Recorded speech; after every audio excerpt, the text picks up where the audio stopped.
Guest is on a mission in Mississippi, and now one that encompasses the Mid-South. It centers around girls between the ages of 12 to 16. She's also passionate about helping young at-risk girls through her Butterfly Project. Joining us this morning, Pastor Zenobia Jackson, to tell us about her event and how she's working to transform the lives of young ladies. Good morning to you. Good morning.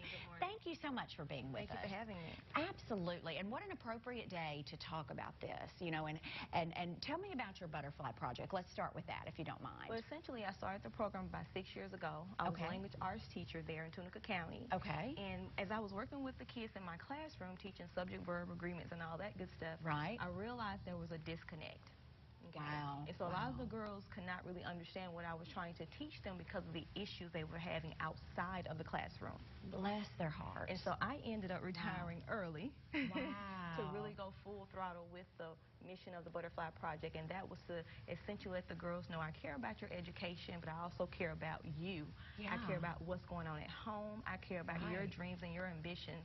And so from there, we've been going ever since. That is very commendable. I mean, that is really, because it just, I mean, what you said is so profound, I think, because honestly, how can we even concentrate on subjects and verbs when we're depressed or when we don't have a mom or dad at home? Exactly. And how, that is extremely commendable of you to say, I'm going to really step this up and help these girls. And you've had great success. I've had great success. Yes. I really have. Tell us about that. So one girl in particular that came to the program, she was a 6th grader. Okay. And she was just very distraught.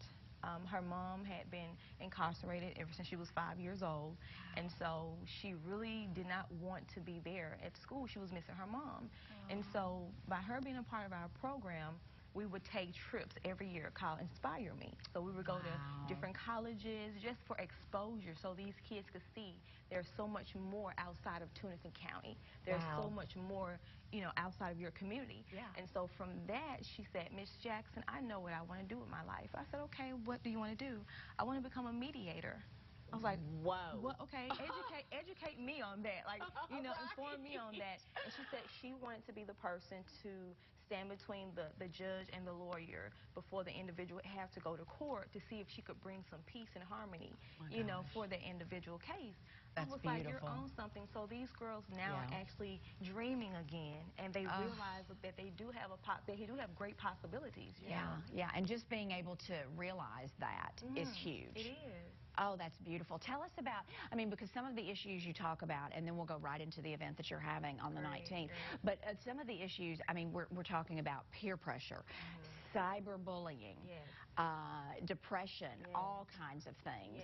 And, you know, I hate to say this because this is a great tool, but I believe, and I'm only speaking as a mom of 3 girls myself, I believe that this is hurting us. It is. As parents. It's desensitizing us. Yes. You know? Yes. And the thing is, you have parents that are really trying to provide for their children. Right. But the thing is, a lot of times we get away from the most important thing is making sure that our children are safe and they're okay. Very true. For a parent, we're thinking, okay, making sure the bills are paid, making sure food is in the refrigerator, but nobody is really making sure that she is okay, that he is okay. And so we allow these devices to raise our kids. Oh, gosh darn. Girl, don't get me started this morning. I mean, can we have an amen on that? We're allowing these devices to raise our kids. But that's so true. I mean, because when mine were little bitty, I handed them my phone, and I was like, it worked. Yes. Okay, it worked. Yes. But you know, this wonderful, wonderful event, the annual Purity Weekend, tell me about this. Purity Weekend starts, it's a 3-day weekend. Okay. And so the first night, which is going to be Friday, February the 12th, the 2nd. Wonderful. It's actually, the 2nd, we're going to have like a breakout session. That's so awesome. So all of the young girls will come. They'll get to meet the speakers, have little games and things of that nature. Then that Saturday is when we're going to have the sessions where they have that intimate one-on-one conversation with the speakers. But then it's different because they're having fun, but then they're really having their questions answered. And so it's not just about sitting there being lectured to. Yes, they are part of the learning process. It's a beautiful thing. It's more hands-on, and the girls are really excited. I'm really excited about it.